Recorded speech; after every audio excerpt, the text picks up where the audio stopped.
চলো।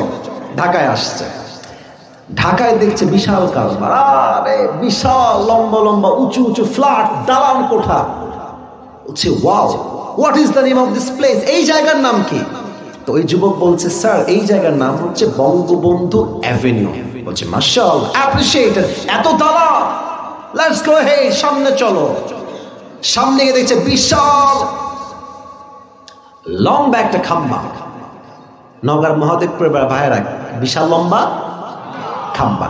আর এই যে একটা দুইটা তিনটা কতগুলো লাইট আছে, ওই খাম্বাতে চতুর্পাশে গোল করে লাইট দেওয়া, আর বিশাল বড় লাইট। তো সেই মুরব্বী বলছে what is the name of this place? এই জায়গার নাম কি? ওই যুবক বলছে এই জায়গার নাম হচ্ছে বঙ্গবন্ধু স্টেডিয়াম। বলছে ওয়াও মাশাআল্লাহ, হোয়াটস হ্যাপেনিং হিয়ার? এখানে কি হচ্ছে? সে বলছে স্যার এখানে একটা ফুটবল খেলা হচ্ছে, নাম হচ্ছে বঙ্গবন্ধু গোল্ড টুর্নামেন্ট। ফুটবল খেলা, let's go and watch it and enjoy together. চলো আমরা খেলাও দেখবো, মজাও করবো। দুইজন মিলে গেছে। এবার কথা বুঝে থাকলে উত্তর দেন, খেলার মাঝে একটা হার জিত আছে না গো ভাই? হ্যাঁ, কথা বলতে হবে তো, আছে না নাই? একদল হারে তো আরেক দল, আরেক দল জিতেল তো আরেক দল হারে। তো সেই দিন বিদেশি লোকটা দল নিয়েছে বঙ্গবন্ধুর দল। তো আনফর্চুনেটলি, দুর্ভাগ্যক্রমে আর কি, বঙ্গবন্ধু দল গেছে হেরে। তো দেখবেন যেই দল হেরে যায়, দর্শক শ্রোতা এত খেপে যায়, মার শালাকে ইট। আছে না এরকম? আছে না? ইট মারে, ডিম মারে, পাটকেল মারে, যা মন চাই তাই মারে। তো এক লোক এমনি ধুইরা ঠাস করে ইট মারছে। তো ওর কপাল খারাপ, ওর মাথায় একটা ইটের বাড়ি লাগছে। এক বাড়িতে অজ্ঞান হয়ে গেছে। 2 ঘন্টা কোনো সেন্স নাই, 2 ঘন্টা অজ্ঞান। 2 ঘন্টা পরে কোনো মতে চোখ খুলেছে, আরে ভাই আমি কোথায়? আরেকজন বলছে ভাই আপনি এখন আছেন বঙ্গবন্ধু হসপিটালে। বিদেশি লোক বলছে ভাই আল্লাহর রাস্তে মাফ চাই, একটু পর তোমরা আমাকে বঙ্গবন্ধু কবরস্থানে নিয়ে যাইও না। তার মানে আমরা যা বুঝলাম যে আমাদের এই দেশে বঙ্গবন্ধুকে জাতির পিতা হিসেবে জোর করে চাপিয়ে দেওয়া হয়েছিল। আমার যুবক ভাইরা, ঠিক কিনা বলো? মিল্লাতে আবিকুম ইব্রাহিম, মুসলমানদের জাতির পিতা বঙ্গবন্ধু নয়, মুসলমানদের জাতির পিতা ইব্রাহিম আলাইহিস সালাম, ঠিক কিনা বলে? এটা সাহস লাগবে, বুক বড় হওয়া লাগবে, তাহলে আপনি বলতে পারবেন। থার্ড, হে রাসূল, আপনাকে আমি আল্লাহ সবকে সাদর করেছি। আপনারা open heart surgery, open heart surgery নাম তো শুনছেন। কেমনে কাটা হয় দেখেন তো আমার দিকে, আমার গলা দেখেন, গলা এখান থেকে নিয়ে নাভি পর্যন্ত পুরোটা কেটে ফেলা হয়। ওপেন হার্ট সার্জারি, পুরোটাকে ফেড়ে ফেলা হয়। যাদের, আমার বাবার হার্টের সমস্যা, হার্টের রোগী, রিং পরানো হয়, এটা হচ্ছে ওপেন হার্ট সার্জারি। নবীর পুরো এন্টায়ার লাইফে 3 বার এই শক্তে সাদর হয়েছে। নবীর গলা থেকে নিয়ে নাভি পর্যন্ত পুরোটা কেটে ফেলা হয়েছে। নবীর হৃদয় থেকে দুনিয়ার প্রতি মায়া, মুহাব্বত, ভালোবাসা যা ছিল সব দূর করে দিয়ে আল্লাহ তাআলা নবীর পুরো সিনাটাকে ঈমানের নূর দ্বারা নূরান্বিত করে দিয়েছে। সুবহানাল্লাহ পড়ে সবাই। এবার আল্লাহ বলছেন নবী, ওয়াদানা আনকা উযরাক আল্লাযী আনকাযা যাহরাক, ও নবী আপনার পিঠের যেই বোঝা, প্রত্যেকটা বোঝাকে হালকা করে দিয়েছে। একজন আওয়াজ দিয়ে বলেন তো সবাই, তিনি কে? এবার একটা প্রশ্ন করছি, আটকানোর জন্য নয়। মুরব্বীরা আমার চোখে চোখ রাখেন, যুবকেরা চোখে চোখ রাখো। বলো তো, নবীর কি কোনো পুত্র সন্তান বেঁচে ছিল দুনিয়ায়? হ্যাঁ, রাইট আনসার। কোনো ছেলে বেঁচে ছিল না। মোট ছেলে ছিল মোট কয়জন, কে বলতে পারে? আমি দেখাই দিয়েছি কিন্তু, বলো সবাই কয়টা? 4টাই শেষ, অল্প বয়সেই শেষ। কাফেররা বলছে, নাউজুবিল্লাহ, জোরে বলবেন, কাফেররা বলছে মুহাম্মদ তুই হলি লেজ কাটা বংশের ছেলে। নাউজুবিল্লাহ, মুসলমানদের নাউজুবিল্লাহ হয় না, জোরে বল নাউজুবিল্লাহ। তোর কোনো ছেলেই তো বেঁচে নাই, তুই হলি লেজ কাটা বংশের একজন যুবক, নাউজুবিল্লাহ। নবীর টেনশন, আল্লাহ আমার কি কোনো সন্তান দিয়ে বংশ বিস্তার হবে না? আল্লাহ বললেন নবী টেনশন নাই, আমি আল্লাহ আপনার জন্য, বংশের জন্য ফাতেমার মতো একজন গুণবতী, রূপবতী, জান্নাতের সমস্ত নারীদের সর্দারিনীকে আপনাদের সংসারে পাঠিয়ে দিব। আচ্ছা, অনেক বাবা আমার এখানে বসে আছেন, আপনাদের অনেকের মেয়ে আছে। আল্লাহর রহমতে আমার বাবার দুইটা মেয়ে, একটা বড় আর একটা অনেক ছোট। আমার ছোট বোন, ওর বয়স কত হবে, এই তো 7-8, মানে আমার অনেক ছোট, মানে 2 যুগের ছোট, 2 যুগ। তো ছোট্ট বাচ্চা, ও একবার একজন ভিডিও করছিল, বলছে তোমার ভাই কেমনে ওয়াজ করে কর, বলছে কথা বলেন ঠিক কিনা। ছোট একটা বোন আমার। তো দেখেন, মেয়ে যার থাকে, প্রথম টেনশন আমাদের মাথায় যে মেয়ের বিয়ে দিব কোথায়, এই টেনশন আছে না? আর বাপরা তো মাশাআল্লাহ পাইছে একটা, সরকারি চাকরিজীবী হইলে টাকলার সঙ্গে মেয়েকে বিয়ে দিয়ে দেয়। যুবকরা কেঁপে উঠে যায় একবার। আমার কথা স্পষ্ট, বোনদের জন্য, বোন আমার টাকার জন্য বিয়ে করবেন, টাকা পাবেন, বাড়ি পাবেন, গাড়ি পাবেন, মনের শান্তি আপনি ওর টাকার মধ্যে খুঁজে পাবেন না। যুবক ভাই আছে কিনা বলো? নবীর মেয়ে ফাতেমা যখন বড় হয়ে গেল, নবীর চিন্তার বোঝা, ফাতেমার বিয়ে কার সঙ্গে আমি দিব। আল্লাহ বলছে, নবী হ্যাঁ, কোন টেনশন নেই, আপনার টেনশন দূর করবে একজন। ও ভাই কথা কোন কে? আচ্ছা, নবী এলান করলেন, এই সাহাবায়ে কেরাম, ফাতেমার বিয়ে দিব, কে আছো আসো প্রস্তাব নিয়ে। কথা কি বোঝা যায় না? প্রস্তাব নিয়ে আসো, কে আসো? তো প্রথমে আসছে আবু বকর রাদিয়াল্লাহু তাআলা আনহু। আচ্ছা, কথা বলে দিলে একটা, আবু বকর নবীর শুধুমাত্র বন্ধু নয়, নবীর বন্ধুও, আবার নবীজির শ্বশুরও। সুবহানাল্লাহ, নাই তো দেখছি। তো আবু বকর আসছে, নবী হে, আমি আপনার মেয়েকে বিয়ে করতে চাই। নবীজি কোনো কথা নাই, মাথাটা নিচু করে এইভাবে বসে আছে। তা আবু বকর বুঝে গেছে, চালাক মানুষ তো, যে না, এখানে আমার খাওয়া নাই, আই এম রিজেক্টেড, আমার প্রস্তাবই বাতিল, আমি বের হয়ে যাই। আবু বকর বের হয়ে আসছে। দেন ওমর রাদিয়াল্লাহু তাআলা আনহু came to the last messenger, এসে বলছে, নবী হে, আমি আপনার মেয়েকে বিয়ে করতে চাই, আপনার এই প্রস্তাবে আপনি একমত নাকি দ্বিমত? নবীজি আবার মাথা নিচু, চুপ, কোনো কথা নাই। প্রথমেও চুপ, সেকেন্ড টাইমও চুপ। আচ্ছা, আবু বকর বের হয়ে গেছে, ওমরও বের হয়ে গেছে, বাহিরে আছে আরো 2 জন সাহাবী। ঘটনাগুলো কিন্তু মনে রাখতে হবে সাহাবীদের নাম। এক হচ্ছে আব্দুর রহমান বিন আউফ, আর এক হচ্ছেন আলী রাদিয়াল্লাহু তাআলা আনহু।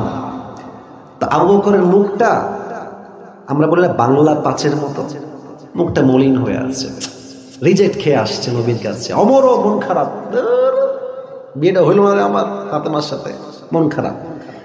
আব্দুর রহমান বিন আউফ খুব চালাক, বলছে, আলী বন্ধু, আমার বিশ্বাস যদি ফাতেমার জন্য তুমি বিয়ের প্রস্তাব নিয়ে যাও, নবী সবাইকে না করেছে এটা আমি মানছি, বাট তুমি গেলে তোমাকে নবী একটা মুহূর্তের জন্য না বলতে পারবে না। সুবহানাল্লাহ পড়ো সবাই। আলী বলছে, আরে বেটা, তোমার মাথা ঠিক আছে? আমার নাই বাড়ি, নাই গাড়ি, নাই সম্পত্তি, নাই কোনো ব্যবসা, আমার তো বিয়ে হবে না ফাতেমার সাথে। তো আব্দুর রহমান বিন আউফ বলছে, বন্ধু, ট্রাই মারতে দোষ কোথায়, যাও ট্রাই করে আসো।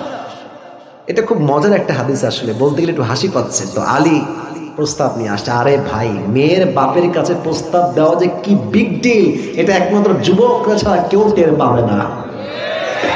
তো আলী আসছে, এদিকে তাকান, নবীজি বসে আছেন মসজিদে হারাম।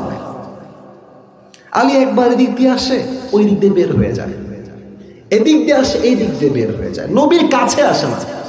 নবীজি, ওই আলে, কি সমস্যা তোমার, ডান বাম করো কেন, কি হয়েছে, এদিকে আসো।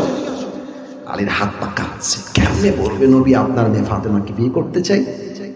কোনো মতে আসছে নবীর সামনে। কিন্তু অবাক করার বিষয় হচ্ছে, আলী আসার আগে আল্লাহ তাআলা ওহী পাঠিয়েছেন, ইয়া রাসূলুল্লাহ, আলী এখন আপনার মেয়ের জন্য বিবাহের প্রস্তাব নিয়ে আসছে। সুবহানাল্লাহ, নাই তো মহাদেবপুরের ভাইরা পড়ার সময় সুবহানাল্লাহ। এবার নবীজি ডাক দিয়ে বলছে, আলী তুমি কেন আসছো, আমি কিন্তু খুব ভালো করেই জানি, বলে দাও কেন আসছো। এবার আলী ডাক দিয়ে বলছে, ইয়া রাসূলুল্লাহ, ইয়া হাবিবাল্লাহ, আমার কথাও তো সেম কথা, আমি আপনার মেয়ে ফাতেমার হাত চাওয়ার জন্য আসছি, আপনি কি আমাকে বিয়ে দিবেন কিনা? নবীজি আগের বারও চুপ, সেকেন্ড বারও, এবার নবী চুপ না। এবার নবীজি একটা শব্দ বললেন, খেয়াল করবেন, ইনশাআল্লাহ। এতটুকুই, এতটুকুই। ইয়েস ও না, কথা বুঝতে হবে ভাই, মাপ চাচ্ছি বারবার বলার জন্য। ইয়েস ও না, নো না। কি বললেন গো ভাই? হ্যাঁ, মিডিয়ার ভাইরাও বলতেছে, বলুন সবাই কি বললেন? ইনশাআল্লাহ। কিন্তু মতলব সমস্যা এক জায়গাতে। আলী আবার ইনশাআল্লাহর অর্থই বোঝে নাই, বের হয়ে আসছে। ওইদিকে বন্ধু বাহিরে দাঁড়ায় আছে যে আমার বন্ধু হাসবে, খুশি হবে। আমি বলবো আমি তো বলেছিলাম যে মানবেই মানবে, হলো আমার কথা ঠিকঠাক। কিন্তু দেখছে আলী বের হচ্ছে, আলীর মুখটা বাংলার পাঁচের মতো হয়ে আছে। আব্দুর রহমান বলছে এটা ধরা, আজকে আমিও খাইছি বাস, আমার কপালে লেখা হয়ে গেছে, আজকে বুঝে গেছি। তো আলী আসছে, তো বলছে বন্ধু কি মন খারাপ কেন? কি বলছে? বন্ধু আমিও ধরা খাইছি, আমিও রিজেক্টেড। বলছে আচ্ছা, নবী কি কিছুই কয় নাই তোমাকে? একটা কিছুও কয় নাই? আলী বলছে হ্যাঁ, নবীজি বলেছে শুধু ইনশাআল্লাহ। আব্দুর রহমান বিন আওফ বলছে আরে বেটা, নবীর ইনশাআল্লাহ মানে বিয়ে অর্ধেক ডান হয়ে গেছে, সুবহানাল্লাহ। এবার আপনি প্রশ্ন করবেন হুজুর, নবীজি ইয়েস তো বলতে পারতেন, নবীজি ইনশাআল্লাহ কেন বলতেন? আব্বাজান, মায়েরা, এটা আপনার জন্য মেসেজ, আপনার জন্য মেসেজ, আপনার জন্য কথা। আপনি আপনার মেয়েকে আজীবন পেলেছেন, বড় করেছেন, খাওয়াইছেন, পড়াইছেন, মানে এটা নয় যে আপনি আপনার মেয়েকে গাঞ্জাখোরের সঙ্গে বিয়ে দিবেন। যার সঙ্গে বিয়ে দিবেন আগে বলবেন মা তোমার জন্য অমুক ছেলেকে পছন্দ করেছি, নওগাঁর মহাদেবপুরে বাসা, নওগাঁর সাপাহারে বাসা, নওগাঁর মেইন শহরে বাসা, নওগাঁর নিয়ামতপুরে বাসা। মা তুমি কি এই ছেলেকে পছন্দ করেছো কিনা? তুমি যদি পছন্দ করো আমি বাপ আগাবো, তুমি যদি না বলো আমি বাপও ন বলবো, ঠিক কিনা বলে? আমার বড় বোনের যখন বিয়ে হয়, আমি আগেও বলেছি হাদিসের কথা অনুযায়ী এই কথাটা আমার এখনো মনে আছে, এখনো মনে আছে। আমার বড় বোনের বিয়ে হয়েছে প্রায় maybe it has been 8 years or 9 years back, 9 বছর আগের কথা বলছি, অথবা 10 বছর হবে। আমার বোনের জন্য কয়েকটা পাত্র দেখা হয়েছে আমার বোনকে বিয়ে দেওয়ার জন্য, as much as I can remember। একটা পাত্র আসলো, এটা কোনো বদনাম করছি না, দাড়িওয়ালা। দেখলাম ভাইজান পাঞ্জাবি পরে আছে আর পায়জামা পরে আছে, চাপ দাড়ি, দেখতে অনেক সুন্দর। আমার প্রথমে দেখেই ভাইকে খুব ভালো লাগছে যে মাশাআল্লাহ, লুকিং ওয়াও, সুন্দর। পরে আমি শুনলাম যে সেই ভাই বিয়ে করতে যৌতুক দাবি করতেছে। নাউজুবিল্লাহ তো পড়লেন না আপনারা? তার মানে কি জানেন, কিছু লোকের উপরে ফিটফাট, ভেতরে পুরোটাই সদর ঘাট। যুবক ভাই দেখলে মনে হবে ইয়ার ইয়ে তো আভি কবি জান্নাত সে ভাগ কে দুনিয়া মে আই হ্যায় ইয়ার, বাট আসলে কিন্তু নাম্বার 1 বাপার। যুবক ভাই ঠিক কি বলো? মনটাই ভেঙে গেল যে দূর, এত ভালো ছেলে যৌতুক চাই কেমনে? How come it possible man? আচ্ছা কেন? আরেকজন ভাই আসলেন, last person who became the husband of my sister. মাশাআল্লাহ, আমার ভাইয়ের দাঁড়িয়ে আছে মুখে, ইংরেজি পড়ায়, খুব ভালো শিক্ষিত একজন মানুষ। প্রথম দেখাই ভালো লেগেছে আমাদের, আমার বোনেরও ভালো লাগছে, বাবারও ভালো লাগছে, মায়েরও ভালো লেগেছে। অনেক লম্বা কথা, ওটা উদ্দেশ্য, মূল উদ্দেশ্য হচ্ছে হাদিসটা হাইলাইট করা। আমার বোন যখন পাত্র দেখে ফেললো, পাত্র আমার বোনকে দেখে ফেললো, আমি গেলাম, কথা বললাম, মাশাআল্লাহ, amazingly appreciated, he was a very good person, মাশাআল্লাহ। তো যখন সব ঠিকঠাক, আমার মনে হলো, আমার মনে আছে এটা, আমার বাবা বললো যে আসিফকে ডাকো আমার বোনের ঘরে। আমি আসলাম, মা আসলো, বাবা আসলো, আমি আছি এইদিকে বসে, আমার বাবা এইদিকে বসে, আমার বোন খাটে, আর আমার মা এই বোনের সামনে সামনে। তা আমার বাবা কি বলছে দেখেন, হাদিস দেখেন, আমার আব্বা হাদিসে আমল করেছে। আব্বা বলছে যে মা আমারও পছন্দ হয়েছে ছেলে, তোমার মায়েরও পছন্দ হয়েছে, আসিফও মাশাআল্লাহ পছন্দ করেছে, মা তুমি কি বলছো বলো। এর মানে কি বোঝাচ্ছে আব্বা? আব্বা বোঝাচ্ছে তুমি বললে যাবো, নয় না। কথা ঠিক আছে কিনা আমাকে বলতে হবে। মানে মা তুমি যদি বলো ইয়েস আমিও বলবো, তুমি বললে ইয়েস আমি বলবো, তুমি যদি বলো নো আমি বলবো। নবীর শিক্ষা, নবী ইনশাআল্লাহ বলেই ফাতেমার কাছে, আম্মা জান ফাতেমা কোথায় তুমি, এদিকে আসো। আব্বা জান কি হয়েছে আপনার, কি বলবেন আপনি? নবীজি ডাক দিয়ে বলছে ফাতেমা তোমার জন্য এই তল্লাটে সবচাইতে চরিত্রবান যুবকের সন্ধানে পেয়েছি পাত্র হিসেবে। ফাতেমা ডাক দিয়ে বলছে আব্বা জান মাসমুহ, ওই ব্যক্তির নাম কি? নবীজি ডাক দিয়ে বলছে ফাতেমা ওই ব্যক্তির নাম হলো ইসমুহু আলী, তুমি কি রাজি? তো হাদিসে আসছে যে ফাতেমা ইয়াসনা লো না, কিছুই না, ফাতেমা কিছুই করে না, খালি একটা দাঁত বের করে মুচকি হাসি দিয়েছে। আর হাদিসে আসছে বিয়ের ক্ষেত্রে মেয়ের ইয়াস বলা জরুরি নয়, মেয়ে যদি একবার মুচকি হাসি দেয় বাপকে বুঝে ফেলতে হবে ডাল মে কুছ কালা তো জরুর হ্যাঁ। তো ফাতেমার সঙ্গে আলীর বিয়ে হয়ে গেল। বলছে আল্লাহ আমার চিন্তার বোঝা ফাতেমার বিয়ে কার সাথে হবে? আল্লাহ বলছে নবী কোনো টেনশন নাই, আল্লাযী আনকাযা যহরাক, আপনার পিঠের বোঝা যেখানে আমি আল্লাহই হালকা করে দিব। সুবহানাল্লাহ। এটা হচ্ছে সেই আয়াতের ব্যাখ্যা। নবীর টেনশন একমাত্র আল্লাহই দূর করবে। বলেন সবাই, দূর করবে কে? এবার আসেন আল্লাহ বলছেন ওয়ারাফা'না লাকা যিকরাক। নবীর উম্মত হতে পেরে আমরা সবাই খুশি না? নবীর উম্মত হতে পেরে আমরা সবাই খুশি না? শুধু এই জন্য যে আমরা নবীর উম্মত, সকলেই পড়েন আলহামদুলিল্লাহ। আচ্ছা আচ্ছা আচ্ছা আচ্ছা আচ্ছা, বাজে রাত 11:40। আমার ওয়াজ শুরু হয়েছে ঠিক 10:30 একটু পরে। 12টা পর্যন্ত কি আজকে ওয়াজ হবে না? সবাই একটা কাশি দেন, একটা চাদরওয়ালা, চাদরওয়ালা বসো বসো। ওয়াশরুমে যাবে, 1 নাম্বার দেখাচ্ছে আমাকে। সবাই তাকবীর দেন, লিল্লাহি তাকবীর। আচ্ছা আমার দিকে তাকাই বলেন, আমার মুখে এটা চাপ, এটা কি গো? চাপ দাড়ি। আমাকে কি দাড়ি রেখে অসুন্দর লাগতেছে? শুনি নাই, অসুন্দর লাগতেছে, আনস্মার্ট লাগতেছে? ওয়ারাফা'না লাকা যিকরাক। নবী আপনার যেই দাড়ি, আপনার যেই চেহারা, আপনার যে স্ট্রাকচার, আপনার যে বডি, আপনার যেই দেহ, এই পুরো দেহকে আমি আল্লাহ তাআলা পুরো পৃথিবীর চাইতে আরো বেশি সুন্দর করে বানিয়েছি। সুবহানাল্লাহ পড়ে। অনেক মেয়ে আছে দেখবেন দাড়ি রাখলে বিয়ে করতে চায় না, বলে দাড়িওয়ালা পছন্দ না। কিছু মেয়েদের দাড়িওয়ালা পছন্দ না, দিনদার পছন্দ না, গাঞ্জাখোর পছন্দ। বলেন তো দাড়ি রেখে নবী কি অসুন্দর ছিলেন? নবীর মতো সুন্দর কে এই তল্লাটা দ্বিতীয় আর কেউ হতে পারে?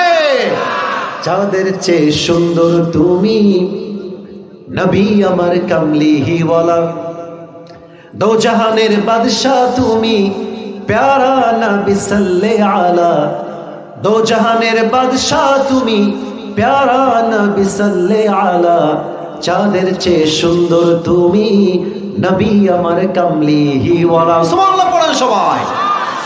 একদিন নবীজি চাচার ঘরে বসে আছে আবু তালেব। আবু তালেব বলছে মুহাম্মদ, ও ভাতিজা, তুমি যে সাধারণ কোনো মানুষ নও এটা আমি তোমার জন্মের আগ থেকেই জানি। সুবহানাল্লাহ নাই যে সবার? তুমি যে সাধারণ কোনো মানুষ নও তোমার জন্মের আগ থেকেই আমি জানি। নবীজি বলছে আরে কি কথা এটা, আমার জন্মের আগ থেকে আপনি জানেন যে আমি সাধারণ মানুষ নই? হাউ ক্যান ইট পসিবল চাচা, আপনি জানলেন কেমনে চাচা? চাচা বলছে মুহাম্মদ, প্রত্যেক মায়ের পেট যখন সন্তান গর্ভে আসে মায়ের যন্ত্রণা বেড়ে যায়, কষ্ট বেড়ে যায়, মা ঘুমাতে পারে না, খাইতে পারে না। বাট আমার স্পষ্ট মনে আছে তুমি যখন তোমার মায়ের গর্ভে আসছো তখন থেকে নিয়ে তোমার ডেলিভারি পর্যন্ত তোমার মায়ের পেটে এক চুল পরিমাণ কোনো ব্যথা অনুভব হয় নাই। আচ্ছা এই নওগাঁতে আপনাদের ইয়া আছে না, এই যে এটাকে কি বলে, কুয়া, নাম তো শুনছেন নাকি? এই কুয়াতে আমরা কি দিয়ে পানি তুলি? হ্যাঁ বালতি। স্যারও বলছে আমরা কি দিয়ে তুলি? আচ্ছা বালতির উপরে কি বাঁধা থাকে? কি বাঁধা থাকে? হ্যাঁ রশি। তো দেখবেন কুয়া হচ্ছে এইটা আর পানি হচ্ছে নিচে, এই জন্য লাগে রশি আর বালতি। রশি দিয়ে আমরা বাঁধি, পানি আমরা তুলি, এমনি নিয়ে যখন যায় টান দেয়। হায় হায় হায়, নবী যখন মায়ের গর্ভে আছে, নবীর মা আমেনা পানি আনতে গিয়েছে, অন্যদিন রশিতে বালতি বেঁধে নামিয়ে পানি তুলতে হয়। নবী যখন মায়ের গর্ভে আছে পানি তোলার জন্য বালতিও লাগে নাই, রশিও লাগে নাই, অটোমেটিকলি কুয়ার পানি নিচ থেকে উপরের দিকে উঠে আসছে। নবীর মায়ের পেটে নবীজি আছেন, নবীর মা হাঁটছেন রাস্তা দিয়ে, প্রখর রোদ, এত রোদ যে মাথার চাঁদি ফেলে যাবে রোদের যন্ত্রণার তাপে। নবীজি বলছেন আবু তালেব আমি যখন রাস্তা দিয়ে মুহাম্মদকে গর্ভে নিয়ে হাঁটছি, আমি দেখলাম রোদের ঠিক নিচে একটা ছায়া আসছে। এই ছায়াটা আমাকে পরিপূর্ণ প্রোটেকশন দিয়ে আমার বাড়ি পর্যন্ত ছায়া দিয়ে পৌঁছাই দিয়েছে। নবীজি মায়ের পেটে আছেন, আম্মাজান বাহিরে বের হয়েছেন হাঁটার জন্য। চতুর্পাশের সমস্ত গাছ নবীর সম্মানে, মায়ের ঠিক পায়ের সামনে সব গাছ সেজদায় লুটিয়ে পড়েছে। আরেকটা কথা আপনারা ভালো বুঝবেন, গ্রামগঞ্জের লোক আপনারা, আমিও গ্রামের ছেলে, আমার জন্ম গ্রামে, আমার বাবাও গ্রামের লোক। দেখবেন যেই ঘরে শিশুরা জন্মগ্রহণ করে, মুরব্বীরা, ওই ঘরটা দুর্গন্ধ হয়ে যায় না? দেখবেন দুর্গন্ধ হওয়ার জন্য আমরা ধূপ জ্বালাই, ধূপ, যেন ঘরটা দুর্গন্ধ মুক্ত হয়ে যায়। হায় হায়, আমাদের জন্ম এরকম হয়। আবু তালেব বলছে, মুহাম্মদ তুমি যেই ঘরে জন্মগ্রহণ করেছো সেই ঘর তো দুর্গন্ধ হওয়া দূরের কথা, সেই ঘরটা মেশকে আম্বরের চাইতে বেশি সুঘ্রাণ হয়ে গিয়েছে। হায় হায় হায় হায়। একবার নবীজি মসজিদে হারামে আসলেন, কিন্তু সবাই বসে আছেন মাশাআল্লাহ, চুপচাপ শান্ত, সাহাবীরা এইভাবে বসে আছে। আর নবীজি ওই যে গেট, এদিকে তাকান ডান দিকে, এটা একটা পর্দা, মনে করেন এটা হচ্ছে একটা গেট। নবীজি ওই পাশ দিয়ে আসছে, সাহাবের এই পাশে বসে আছে, কথা বলছে। এক সাহাবী বলছে যে আমার কাছে অবাক লাগে যে আল্লাহ তাআলা প্রথমে একজন মানুষ পাঠালেন, তার নাম হচ্ছে আদম, তার উপাধি দিলেন সফিউল্লাহ। অবাক লাগে আমার কাছে, প্রথম মানুষ, প্রথম নাম, উপাধি হচ্ছে সফিউল্লাহ। আর এক সাহাবী বলছে আমার কাছে আরো অবাক লাগে যে আল্লাহ তাআলা মূসা আলাইহিস সালামকে নবী করলেন আর নাম দিলেন কালিমুল্লাহ, যিনি আল্লাহর সঙ্গে সরাসরি কোনো মিডিয়া ছাড়া, ভায়া ছাড়া সরাসরি আল্লাহর সঙ্গে কথা বলতেন দুনিয়ার থেকে। আরেকবার পড়েন সবাই সুবহানাল্লাহ। আর এক সাহাবী ডাক দিয়ে বলছে আমার কাছে বড্ড অবাক লাগে, আল্লাহ তাআলা ইব্রাহিম আলাইহিস সালামকে সব নবীদের পিতা বানিয়েছেন এবং তাকে তিনি বানিয়েছেন খলিলুল্লাহ, দ্য ফ্রেন্ড অফ আল্লাহ, আল্লাহর বন্ধু। এই কথা বলতে নবীজি ঢুকে গিয়েছে। নবী বলছে, এই সাহাবা একরাম শোনো, তোমরা যা যা বলেছো আমি সব শুনেছি, যা যা বলেছো তাই তাই শুনেছি, বাট মনে রেখো খলিলুল্লাহ মানে হচ্ছে আল্লাহর বন্ধু, বাট আমি নবী খলিলুল্লাহ নই, আমি হচ্ছি হাবিবুল্লাহ। প্রশ্ন হচ্ছে হুজুর খলিলুল্লাহ মানে আল্লাহর বন্ধু, হাবিবুল্লাহ মানে আল্লাহর বন্ধু, পার্থক্য কোথায়? পার্থক্য এক বড় অসাধারণ পার্থক্য আছে। খলিলুল্লাহ মানে সেই বন্ধু যেই বন্ধু আল্লাহর খুশির জন্য কাজ করে, আর হাবিবুল্লাহ মানে সেই বন্ধু যেই বন্ধু খুশি করার জন্য আল্লাহ নিজেই কাজ করে যায়। কোন সুবহানাল্লাহ। ওয়া রাফা'না লাকা যিকরাক, হে নবী আপনার সম্মানকে আকাশ বাতাস ঝাঁপিয়ে, সাত আকাশ কাঁপিয়ে আরশ পর্যন্ত পৌঁছে দিয়েছে। একজন আওয়াজ দিয়ে বলেন তো সবাই, তিনি কে? ওয়া রাফা'না লাকা যিকরাক। এই মুরব্বি বাচ্চা সহ, আচ্ছা যান, যাক বাচ্চা ঘুমাচ্ছে, যাক একজন যাক, বাজে 12টা 11:45, আর 5 মিনিট সময় দেওয়া যায় না? আচ্ছা আমি শুধু তর্জমা করে শেষ করছি। আচ্ছা আমি খুব ভালো লাগলো আপনাদেরকে যে আপনারা আসলেই ভদ্র মানুষ, এত লোক বসে আছে মাশাআল্লাহ, কোন রকম সাউন্ড নাই, জাস্ট ঠিক বে ঠিক ছাড়া, ঠিক কিনা বলে? আচ্ছা তাহলে প্রথম 4 আয়াত হচ্ছে নিয়ামত, আল্লাহ নবীকে কি নিয়ামত দিয়েছে। 5 এবং 6 হচ্ছে সান্ত্বনা, ফাইন্না মাআল উসরি ইউসরা, ইন্না মাআল উসরি ইউসরা, কষ্টের সাথেই আছে সুখ, অতএব হতাশ না হয়ে ভরসা করবেন এক সত্তাকে। আওয়াজ দিয়ে বলেন সবাই, তিনি কে? এটা হচ্ছে সান্ত্বনা। এবং শেষ 2 আয়াত, শেষ ভালো যার, বলেন না সবাই, শেষ ভালো যার, সব ভালো তার। আল্লাহ তাআলা বলছেন, নবী শোনেন, আপনারাও শোনেন, ফাইদা ফারাগতা ফানসাব, অবসর হলে টিভি দেখবেন না, ফেসবুক ইউজ করবেন না, টিকটকে যাবেন না, অবসর হবেন সকলে আমার সঙ্গে পড়েন, সবাই পড়েন সুবহানাল্লাহ। আমল শেখাচ্ছি, পড়েন সবাই সুবহানাল্লাহ। 4টা জিকির শেখাবো, এক হচ্ছে সুবহানাল্লাহ, আরেকবার সবাই পড়েন আলহামদুলিল্লাহ, জোরে পড়েন সবাই আলহামদুলিল্লাহ, সবাই পড়েন লা ইলাহা ইল্লাল্লাহ। সবাই দিল খুলে পড়েন শেষবারের মতো আল্লাহু আকবার। আফদালু যিকির, এই চারটা জিকির আল্লাহর কাছে সবচেয়ে সেরা। আলা বিযিকরিল্লাহি তাতমাইন্নুল কুলুব, মনের প্রশান্তি যদি কেউ খুঁজে পেতে চায়, রবের জিকির যে করবে আল্লাহ তার আত্মাকে ঠান্ডা করে দিবে। সুবহানাল্লাহ পড়েন। অবসর সময়ে নামাজ পড়বেন, জিকির করবেন, ইবাদত করবেন। শেষ কথা, শেষ গাইডলাইন, ওয়া ইলা রাব্বিকা ফারগাব।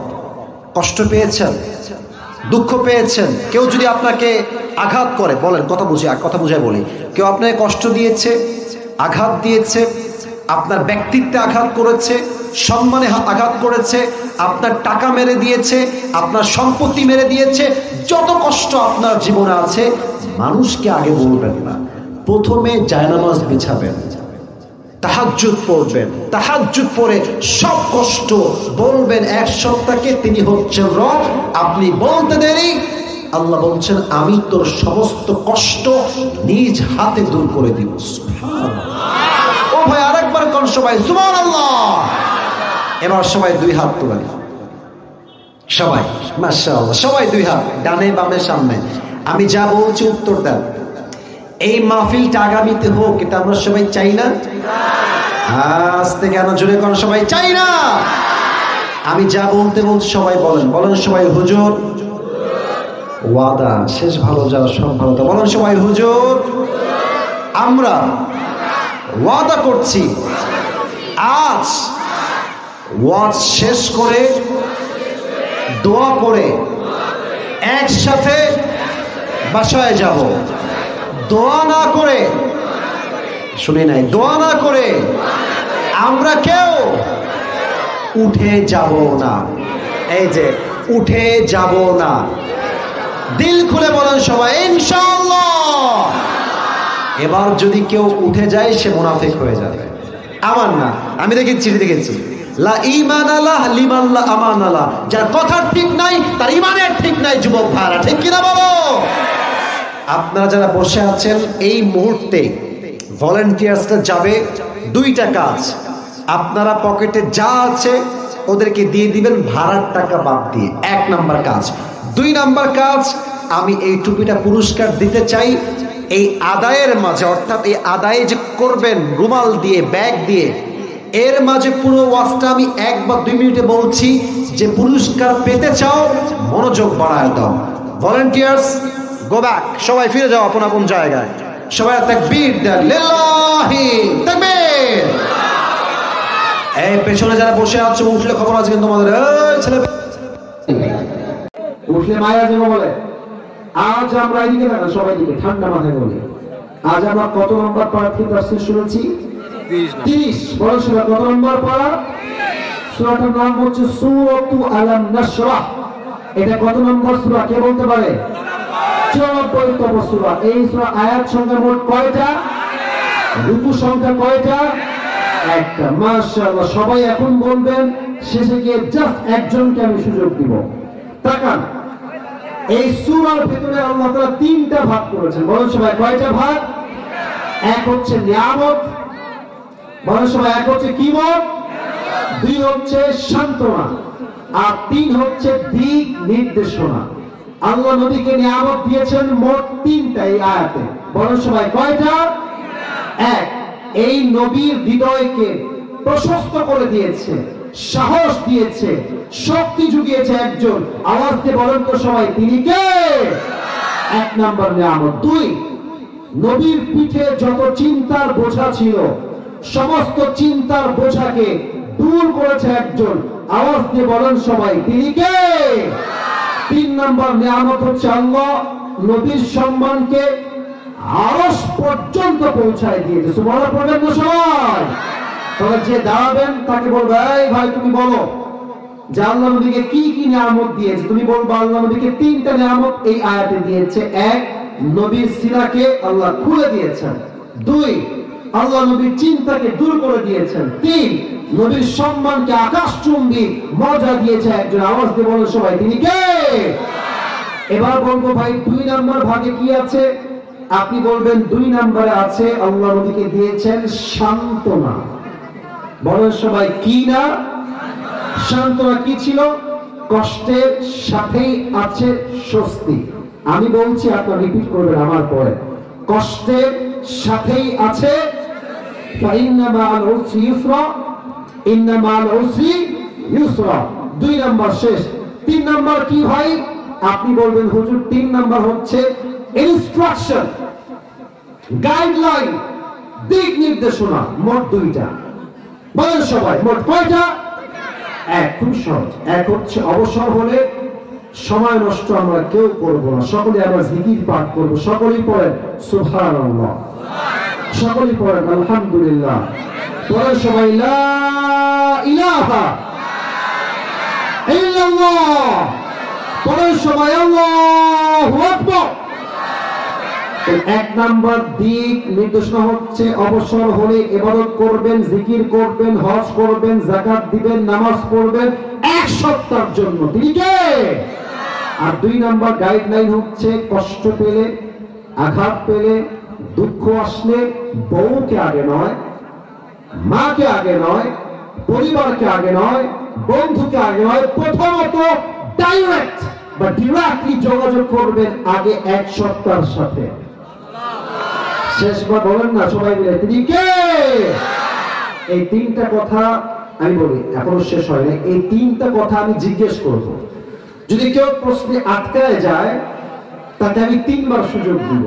অর্থাৎ প্রশ্ন হবে 9 থেকে 10টা বা 8টা বা 7টা, যে কয়টাই হোক, সুযোগ পাবেন 3 বার। 3 বারে পারলে আপনি 5 টুপি আপনার হয়ে যাবে। আর হ্যাঁ, যে আসবে যখন সে উত্তর দিয়ে দিবে, আপনারা সবাই মিলে 1 বাক্যে বলবেন মারহাবা। না, 1 বাক্যে হয় না, আরেকবার। Let's practice together. বলেন সবাই মারহাবা। এই 3টা ব্যাখ্যা কে দিতে পারবে? দাঁড়িয়ে যাও। হ্যাঁ, দাঁড়িয়ে গেছে 2 জন। তুমি আসো, তুমি সবার আগে হাত তুলেছো। যে আগে হাত তুলবে তার হক অধিকার একটু বেশি। যুবক ভাই ঠিক কিনা বলো? আচ্ছা, ও আসতেছে, ওকে সবাই একটা স্বাগত হিসেবে বলেন সবাই মারহাবা। আচ্ছা, একটা কথা বলি, এটা নিজের রেকর্ড দিচ্ছি তো, না করবেন না, এটা সবাই দেখবে কালকে। আচ্ছা, তো আপনারা এমন জোরে মারহাবা বলবেন যেন দাঁড়াতে, এমন ভাবে মারহাবা বলবেন যেন প্রত্যেকটা জেলার মানুষ বুঝতে পারে যে